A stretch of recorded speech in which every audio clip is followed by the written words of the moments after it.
You're listening to WCAT Radio, your home for authentic Catholic programming.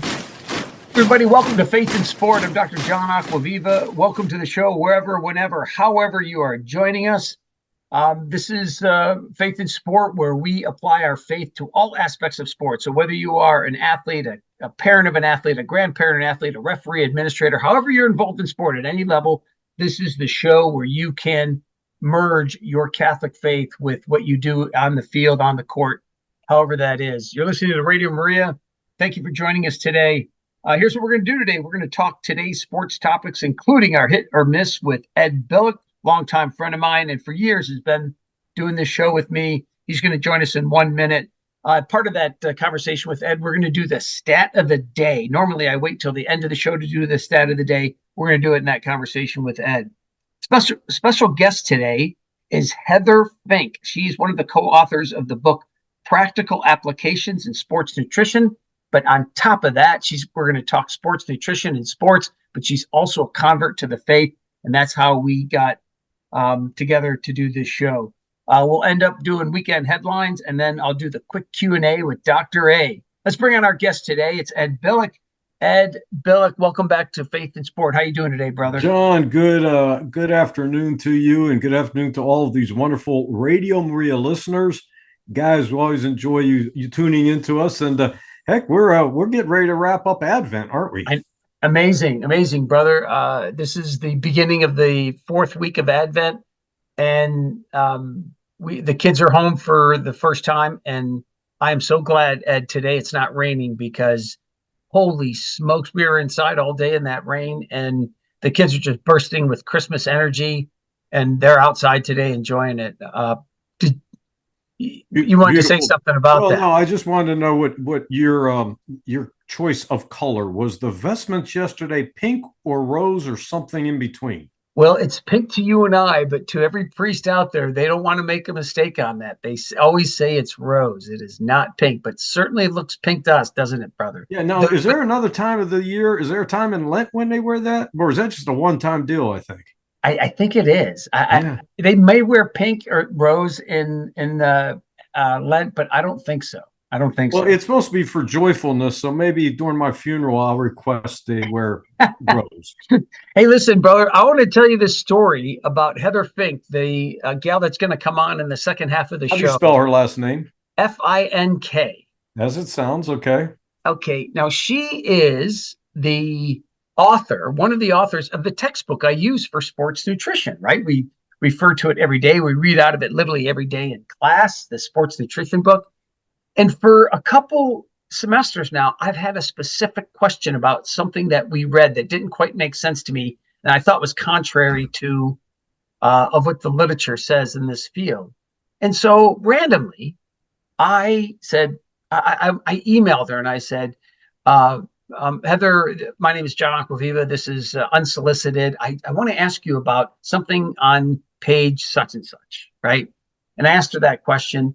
And she called me back later on that afternoon. Now, before I mention that conversation, keep in mind the day before, and I'm not exaggerating this, Ed, is periodically I pray for God to bring me a guest or guests for this show. Wow. And the day before, I said a prayer to God to bring me a guest to the show, because it's a laborious thing sometimes to find good guests. And the very next day, I called Heather. And she called me back and she said, well, John, you looked me up. And so I did the same. I looked you up and I saw that you're an author of a couple books that have Catholic in the title, right? Improving Your Body Image Through Catholic Teaching is one of them. And she said, well, I want to let you know that I'm a recent convert to the faith. And your book stood out to me. And I thought, boy, this is serendipitous. And even providential. And so I thought it was really neat. And her and I had a conversation. And then literally the next day it hit me. I was like, I wrote her back and I said, Heather, why don't you be a guest on the show? We can talk about your conversion and we can talk about sports nutrition. That's a perfect guest. That's a perfect guest. Neat? What a neat story. That's an absolute God moment. Those are God moments. It was, and she's just terrific. She just has a good spirit to her, and she has a good story to tell about her conversion. I won't be doing it much justice because I'm sure it's an hour conversation. I'll probably just be giving her a couple minutes.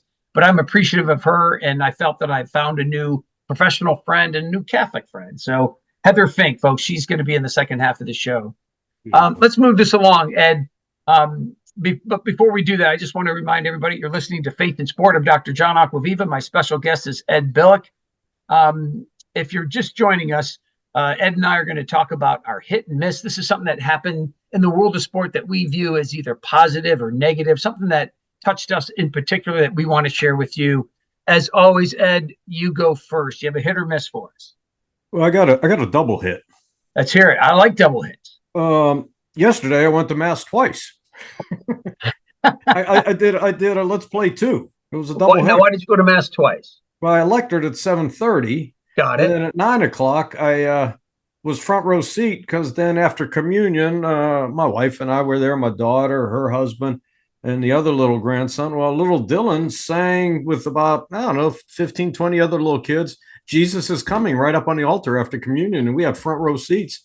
It was wonderful. It was the first time he's ever sang publicly, and Awesome. And he was a little shy, but he did great, and it was a highlight of the day. But I said to the deacon, "Can I go to communion twice?" What did he say? Well, you know the answer. He says, I do know the answer. Yeah. Well, then you correct me. If it's the same kind of celebration, no. That's right. But if it's a funeral and then a wedding or Sunday Mass and a funeral, you can. That's right. So I said, yeah, I already had Christ in me. Dad, aren't you going to communion? Well, you commit some sins there or something. No, I already went. It was a double header. So that was one of the hits. The other one here in the go ahead. Yeah, did they I know at St. Matt sometimes the kids will put on like little white robes with little wings. Did they do that? Yeah, they had no wings, but they had these little halos and a white robe. Halos. I love the halos. That's really neat. And there's how many other kids doing this with Dylan? I bet there's about 15, 20 others. That's neat. And the harmony, they sang 3 songs. And the last one, Jesus is Coming, Jesus is Coming. It was great. That's fantastic. Front row seat. I wasn't like Bob Uecker. Yeah, front row. There I am in the front row. Hey, John, you alluded to yesterday. I mean, we had torrential rains here. And my mother always said, hey, folks, remember this. My mother said, for every raindrop, be an act of love for you, sweet Jesus. So there were a lot of loves going. And it was also loves going to the Carolina Panthers. I don't know how many people were in the stands. It was on Fox Sports. You could watch the game. The other hit is to the Carolina Panthers defense. Derek Brown, Frankie Louvu, Von Bell, Brian Burns, they really helped the team win their second game of the season. Upper deck tickets were going for 45 cents to $5. That's not true. No, that is true. Oh, wow. 45. Matter of fact, a buddy of mine. I've heard that since the 1950s, brother. A buddy of mine had some PSLs. He's down the 14th row, and he went down to Community Cafe Matters at Charlotte Rescue Mission and gave them away to some of the people that attend that mission. And they went to the game with their rain gear and all. But it was a wonderful day. But, seeing the defense step up, they could have just, melded in, but they really played hard. And the team won the game. And you feel good for them. You pray for them because, there's still 3 more games to play Green Bay next week. But for me, that was a hit. And I thought that was pretty cool. But to top it off was really Dylan singing after communion. That's neat. No, circling back around to your hit regarding the Panthers. I'm not a fan. We both live here in the Charlotte area. The Charlotte Panthers or Carolina Panthers are the local team, of course. But the one thing that I am sensitive to is being a Detroit Lions fan, in which they've been bad so many years, virtually every year for the last 50 years. Is the hurt that the fans genuinely feel here. Like you can hear it on the radio, you can hear it through texts, you can hear it through emails, you can hear it through the announcers on these local radio shows. It's a real thing, right? There's real hurt that the fan feels. And I know the non-fan, and I bet any money there's people listening now that aren't really fans, but they like this show, they like the message we deliver, but they aren't real big fans of sport, and they don't really hurt like the average fan does.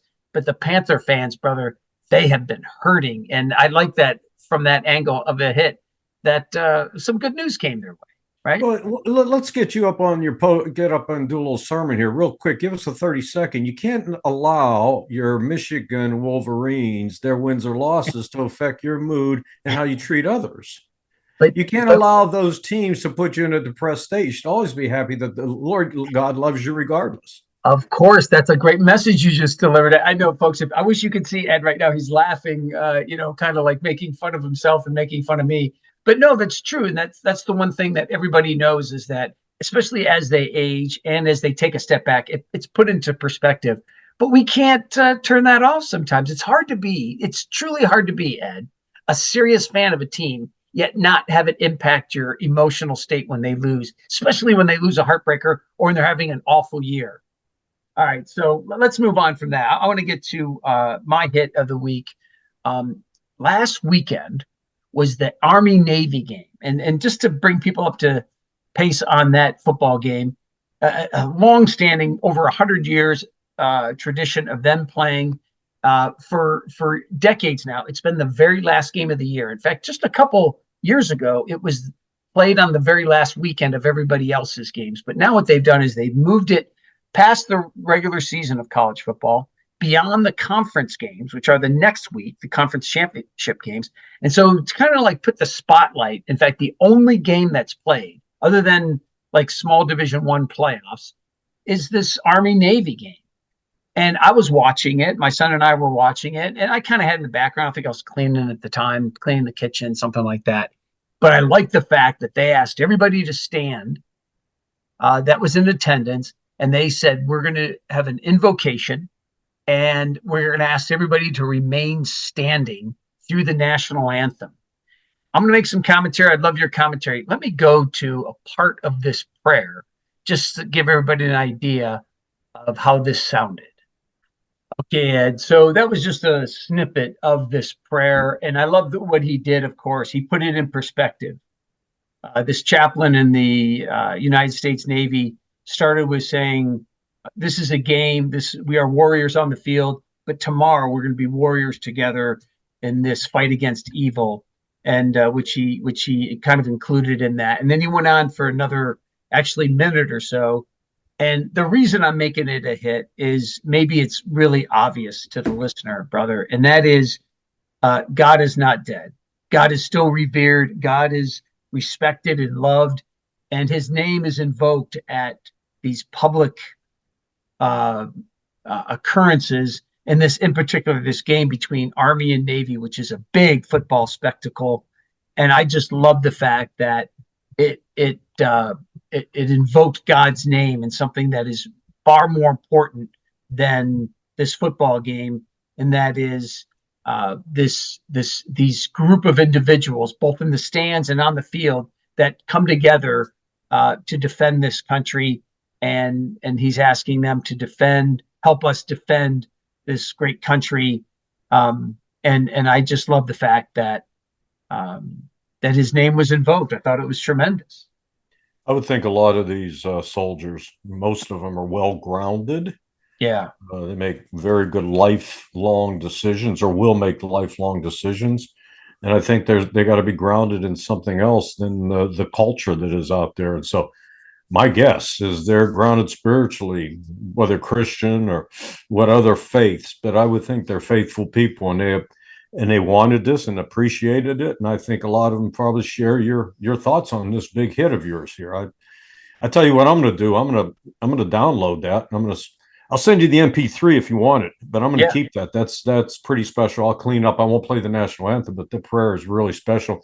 And folks, if you want to listen to it after the show, or you can go back to the podcast, which is great, you can always just go to the Army Navy National Anthem and Prayer 2023 and listen to it on YouTube.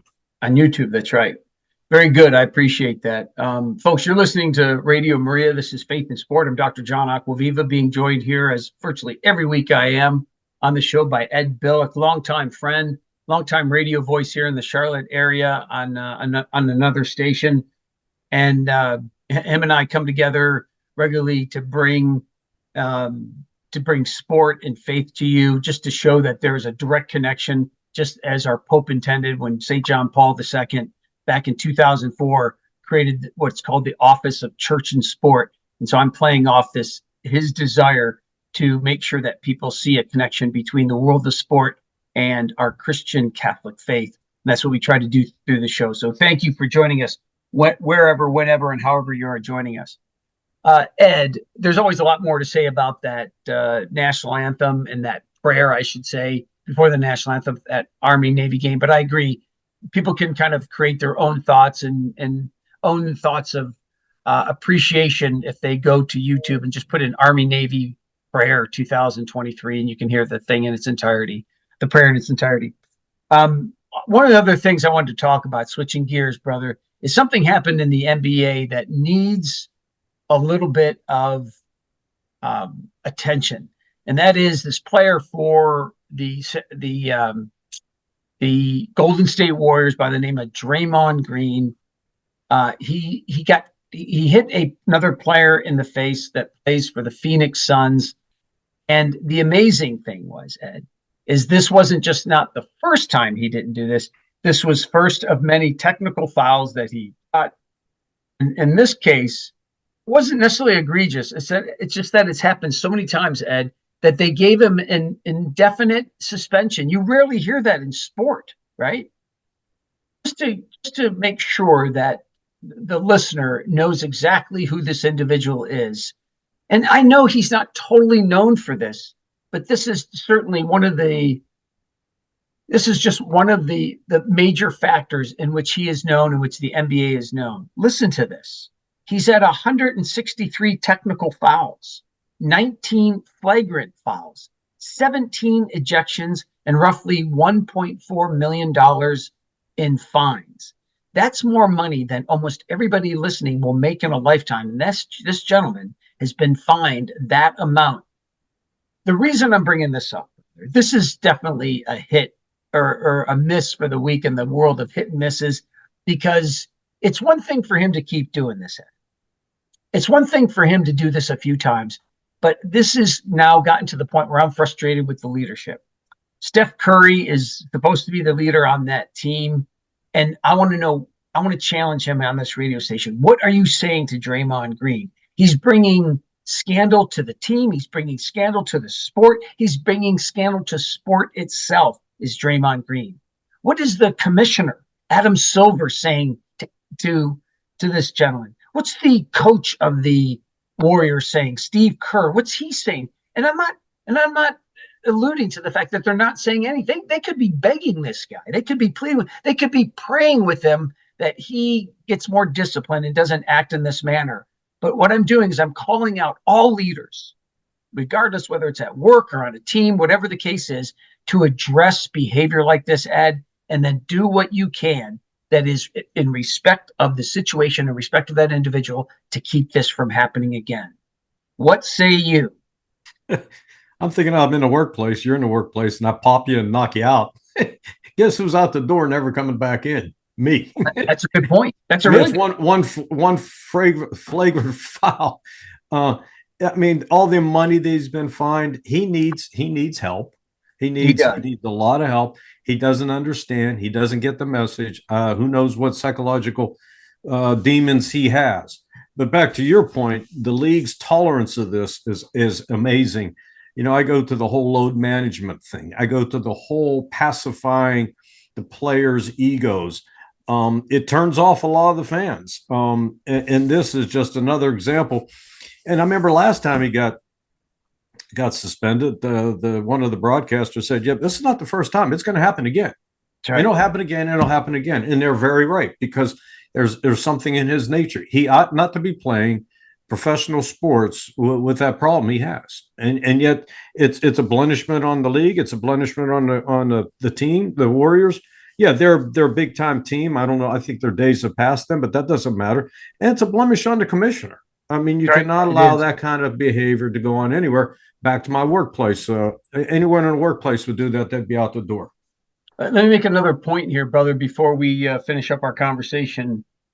And that is, in the Major League Baseball, a sport that's dear to you and I, that we probably follow more intently than any other sport, at least I do. And if you violate their performance enhancement drug policy, the first time it's an 81-game suspension, which is half of the year. And then if you do it a second time, it's 152 games. And no, 162. I misquoted that. So they double it. And then you know what the third violation is? You're out of the league for good. You're out of the league for good. Now, remember, Ed, this is a serious thing, right? Performance enhancement drugs. But this is not directly intimidating or hurting another individual. This is a guy who's had so many flagrant fouls, so many technical fouls in which he's hurt another individual, sometimes in this serious manner. And he just gets a little fine or he just gets suspended for a few games. That doesn't jive if you think about that. 81 games and 162 and then out of the league. Boy, if that were true with him, he would have been out of the league literally around 2010 if they would have said, listen, the next time you're out of the league. And I'm bringing that up and trying to call out Adam Silver, the commissioner of the NBA, to, hey, maybe adopt something like this. Because here's what we do know, that when the punishment, the consequences is really serious, most likely, if nothing else, even if they're not doing it for the correct reason. In other words, you do the right thing because it's the right thing to do. But sometimes you do it because you're going to get in trouble. That's one of the reasons we don't speed when we're driving, right, Ed? We don't want to get a ticket. We don't want it to cost us any money. But still, I call on Adam Silver and the NBA to stop this nonsensical and even dangerous play of Draymond Green. Final word from you, brother. No, said very well. Again, everything they've tried doesn't work. So what else? Indefinite? Yeah, maybe it's time for him to move on. Yeah, they move on from him. Yeah, exactly. All right, brother. Listen, I want to thank you for being a part of the show.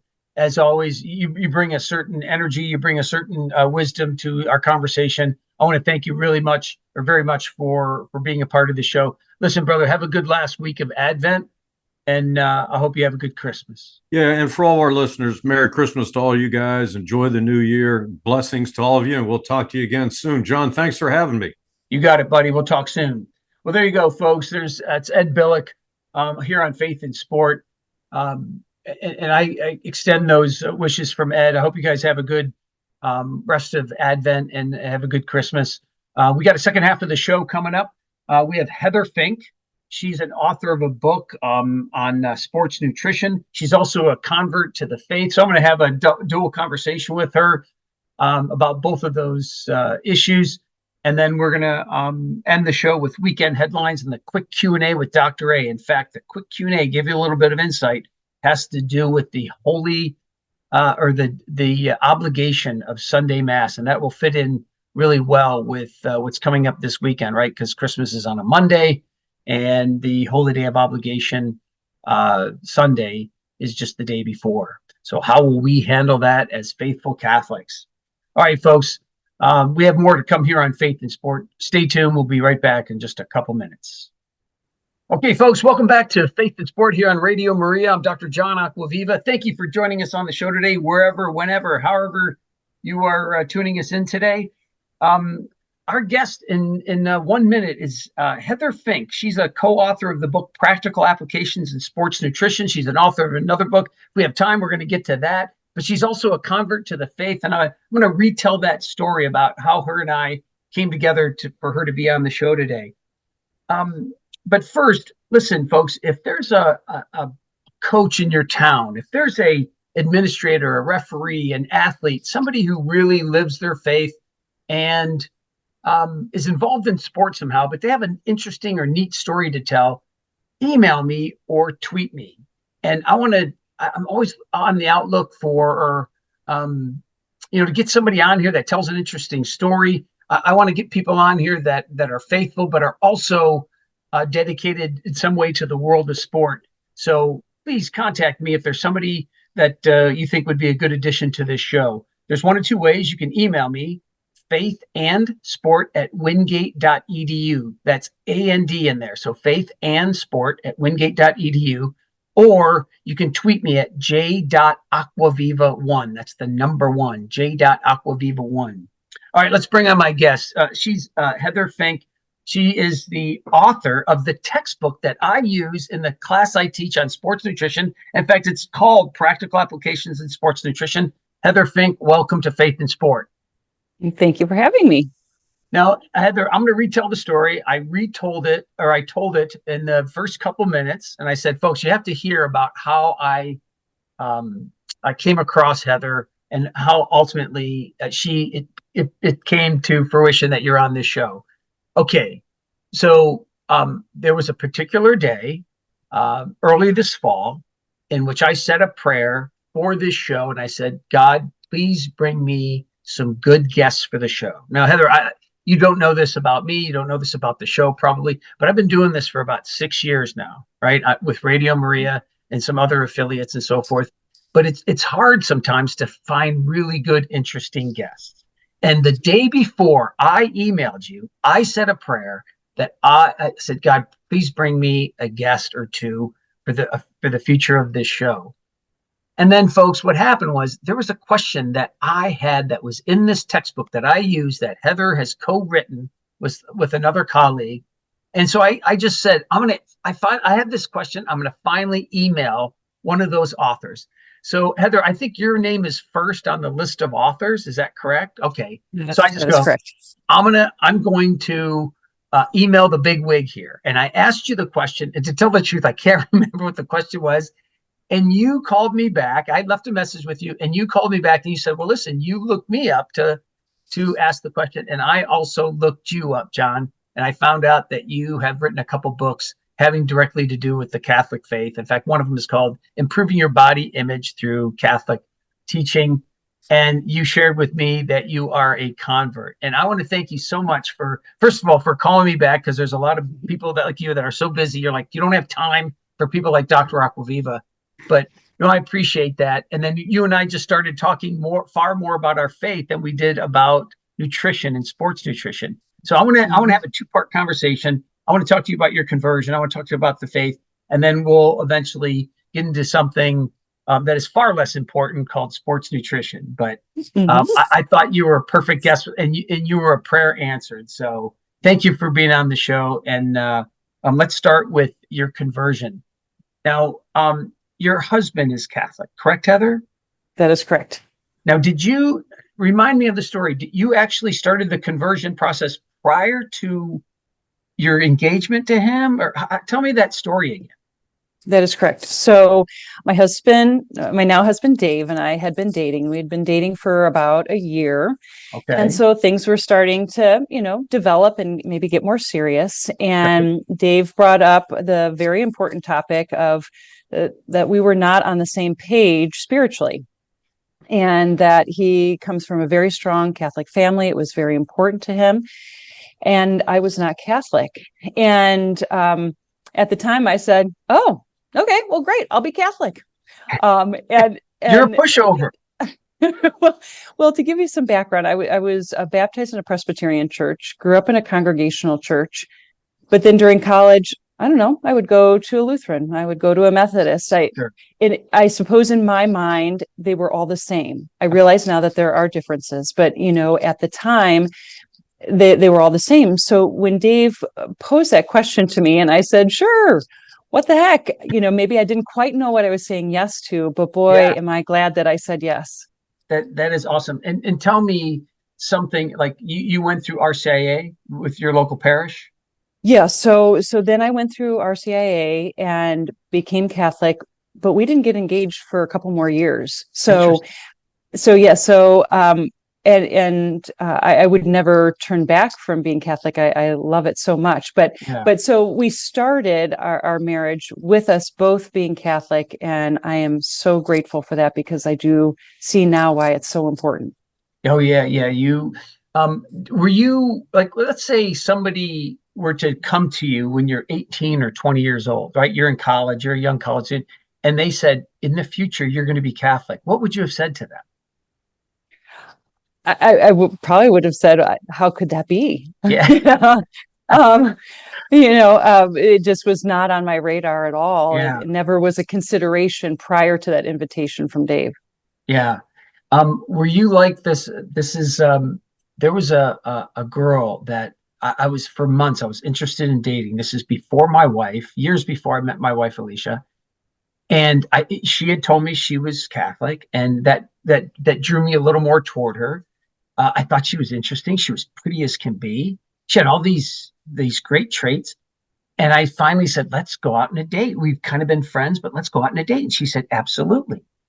And I remember I took her to this Italian restaurant, Heather, and the waiter came over and he said, can I get you guys some water or another beverage, whatever? And he gave us some drinks. And she says, I have a big question for you. And I said, what? Like what? Like, I thought that was so interesting. She goes, are Catholics Christian? Mm-hmm. And I looked at the waiter and I said, check, please.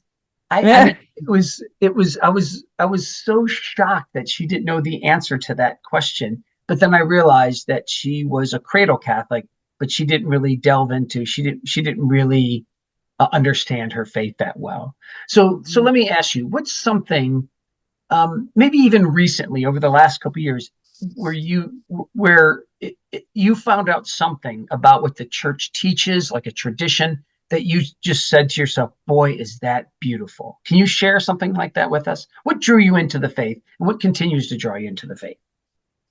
Well, I would say there's so many, I mean, really everything about it, but the unity around the world, the sacraments, of course, the saints, the reverence and respect for Mary, and the recognition of miracles. And so, John, can I tell you the story that happened just this last week?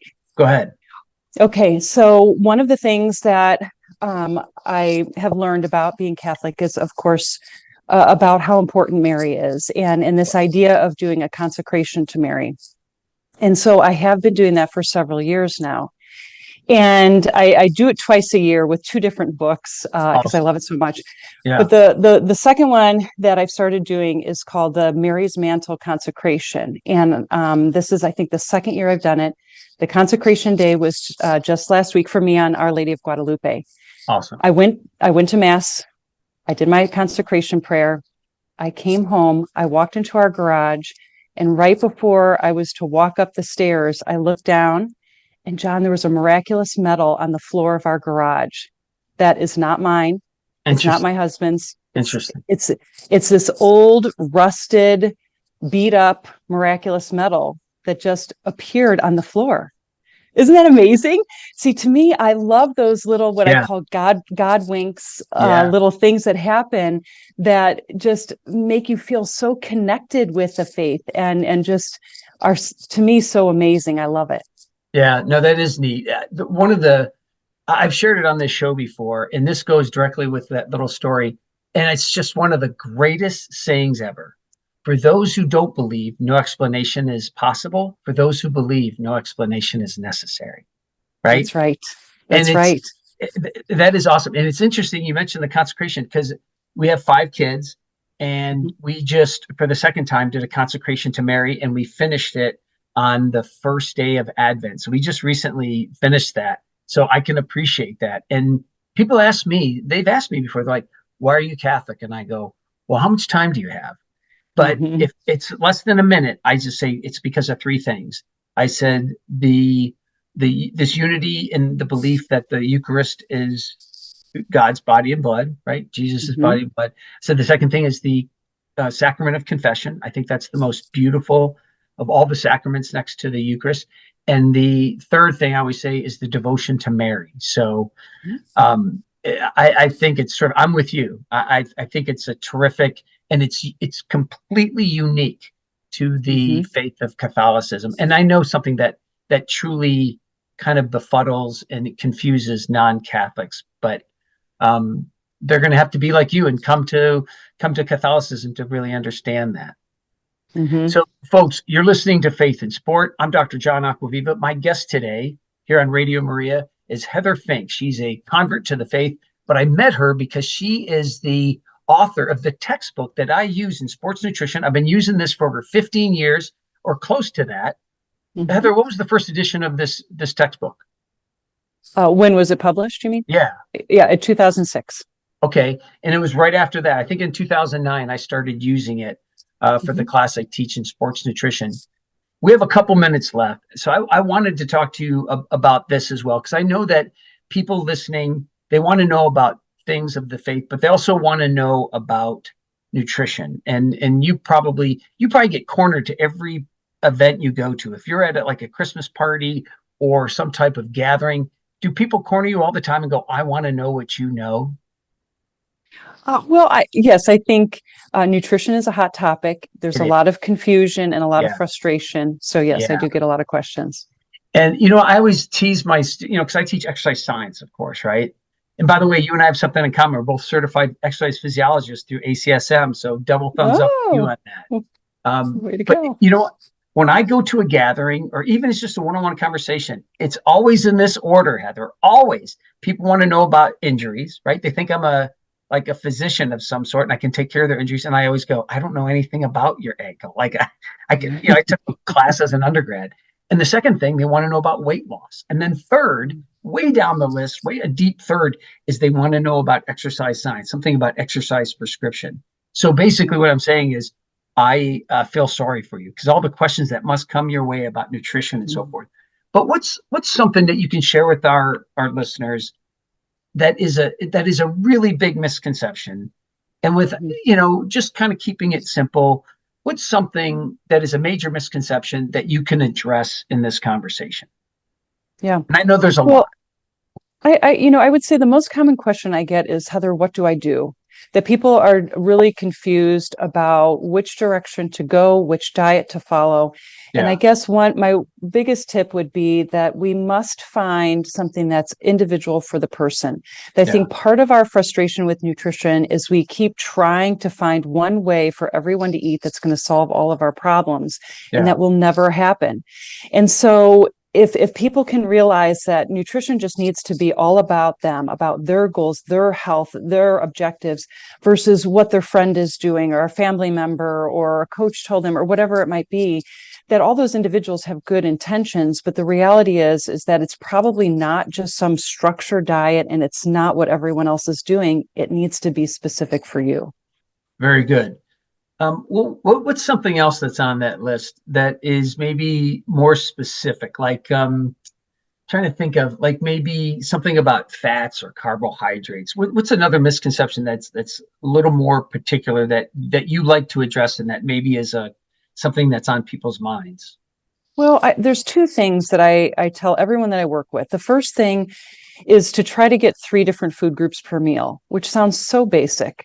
But when you follow these diets and you're looking at what they're eating and food combinations and so on, that just the basics of getting a hearty, balanced meal is something that is really useful. And I would say 99.9% of the people I work with are not doing that universally. So it sounds so simple, and there's nothing magical about eating those foods at the same time. It's just making sure you're getting the nourishment throughout the day. And then the other thing that I get a lot of questions about is how much I should eat or how frequently I should eat. And to me, that is about getting to know your body and letting your body guide you of when you're hungry, you eat, and when you're satisfied, you stop. And that then takes away the frustration and concern about tracking and counting and measuring. And is it 3 times? Is it 6 times? Is it intermittent fasting? We can just do away with all of that and get back to some of the basics.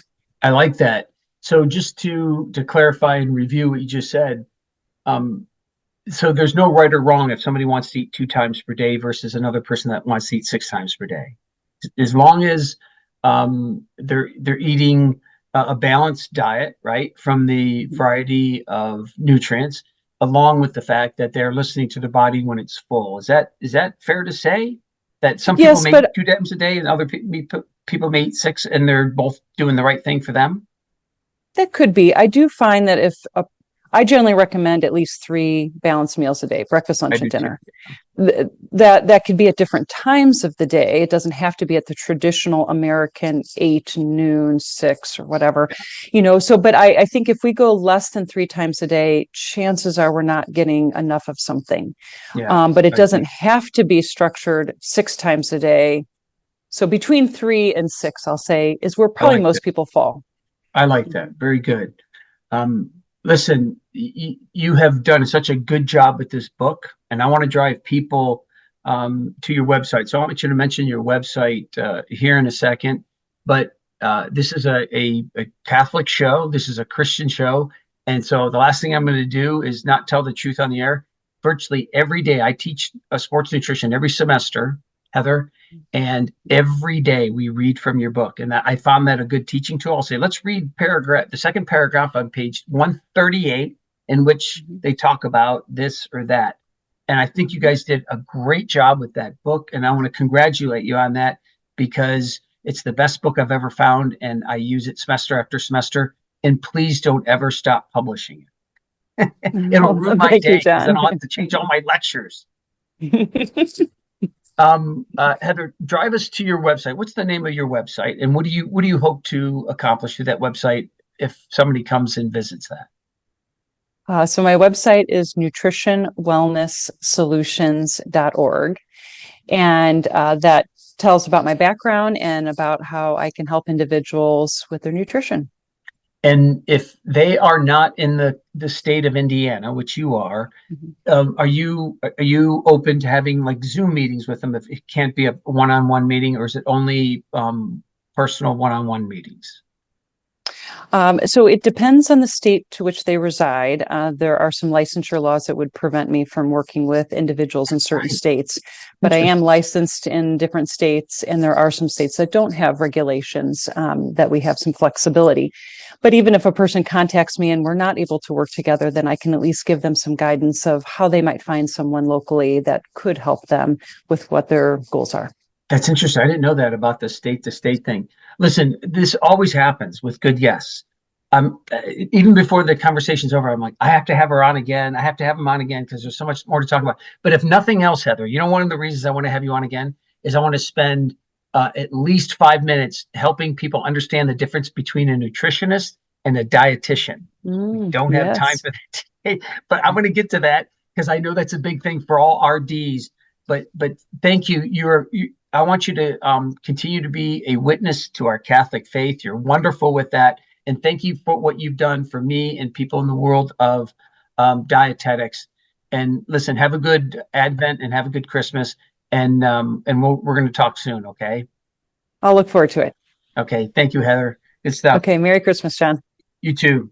All right, folks, there she is, Heather Fink. She is one of the co-authors of the book Practical Applications in Sports Nutrition. She is the owner of Nutrition and Wellness Solutions. So check that out at nutritionwellnesssolutions.org. And she's like me, she's a certified exercise physiologist. So folks, check out her website, nutritionwellnesssolutions.org. She may be able to help you even if you're in another state. All right, folks, before we end for the day, there's a couple things I want to do. First of all, I want to go to what I call this week's headline. So here's what's going on in the world of sport that may or may not change your life. In college football, it's the most wonderful time of the year. It's bowl season, which means virtually any Division I football program that has won 6 or more games is eligible to play in one postseason game. And that's what's going on today and the rest of the week and right through the first of the year. Most destinations are warm, and the teams usually arrive several days early to practice, but also to enjoy a mini vacation. The bowl season pinnacle is the playoff. The Final Four teams are squaring off. It's University of Michigan versus Alabama and Texas against Washington. The winners will face each other, of course, in the national championship game. In the NHL, the season is well underway. The Bruins, the Rangers, the Colorado Avalanche, and the Vegas Golden Knights are each still leading their respective divisions. And in college basketball, the big game over the weekend was top 5 matchup between Purdue and Arizona, with Purdue coming out on top. In fact, ousting Arizona from their number 1 spot. Rounding out the top 10 top teams are UConn, Kansas, and Houston. Houston, by the way, is the only unbeaten team among those teams. So there you have it, folks. Sports news that may or may not change your life. All right, so folks, we have just a minute or two left. I promised you a quick Q&A with Dr. A, and I want to get to something that is actually far more serious than weekend headlines. And the question is, can I miss Mass if there's an all-day tournament on Sunday? So let's say your son or daughter's playing in an all-day tournament. It's from morning until evening, and none of those masses that are offered at your local church are going to allow you to attend if you go to this all-day tournament. Are you allowed to mass? Is it suddenly not an obligation if you have a really important tournament with your son's or daughter's sports team? Well, let me start by sharing a story that my wife recently shared with me. She was at a recent Tuesday Bible study, and she was leading her small breakout group. And as often was the case, they veered away from the topic at hand. And in this case, the Sunday obligation was addressed. One woman in Alicia, my wife's breakout group, innocently asked, Sunday obligation doesn't extend to being on vacation, does it? Alicia was initially stunned. Then she thought the woman was joking, but actually she wasn't joking at all. And unfortunately, such a statement is not uncommon. And it makes it apparent that some Catholics, even the faithful, need a healthy dose of church teaching on certain matters. And parents of athletes are no exception to that. So let me read directly from the Catechism, in which it addresses this very issue. This is 2180, simply called the Sunday obligation. The precept of the church specifies the law of the Lord more precisely. Quote, on Sundays and other holy days of obligation, the faithful are bound to participate in the Mass. The precept of participating in the Mass is satisfied by assistance at a Mass in which is celebrated anywhere in the Catholic rite, either on the holy day or the evening of the preceding day, which we call the vigil. So that's one of the gifts of the church, folks. Let's say you do have an all-day Sunday tournament or an all-day Saturday tournament.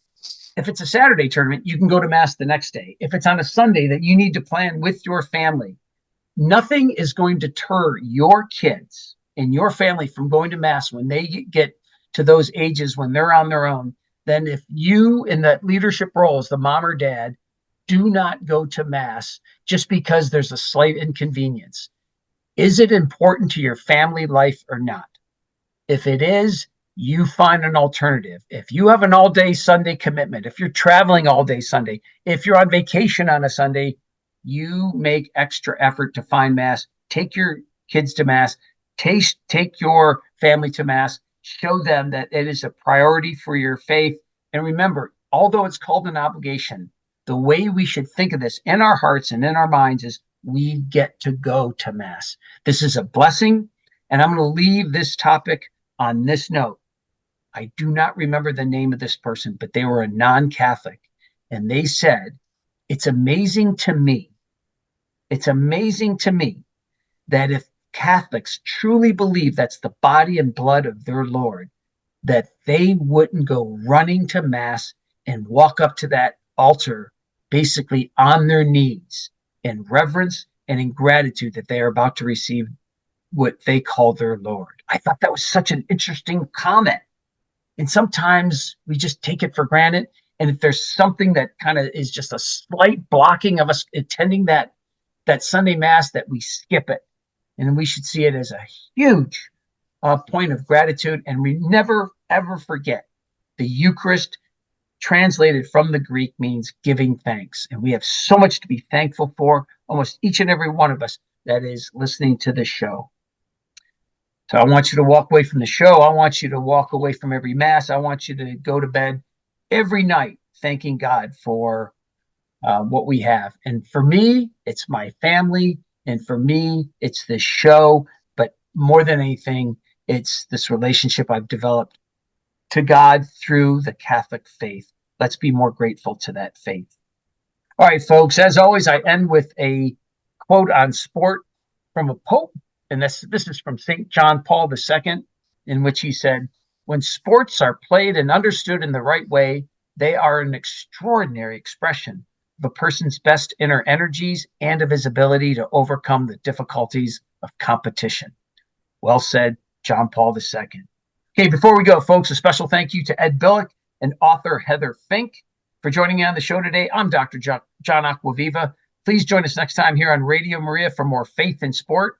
St. Sebastian, pray for us. Hello, God's beloved. I'm Annabelle Mosley, author, professor of theology, and host of Then Sings My Soul and Destination Sainthood on WCAT Radio. I invite you to listen in and find inspiration along this sacred journey we're traveling together to make our lives a masterpiece and, with God's grace, become saints. Join me, Annabelle Mosley, for Then Sings My Soul and Destination Sainthood on WCAT Radio. God bless you. Remember, you're never alone. God is always with you.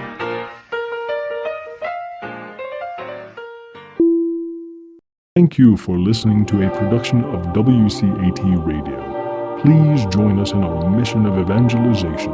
And don't forget, love lifts up where knowledge takes flight.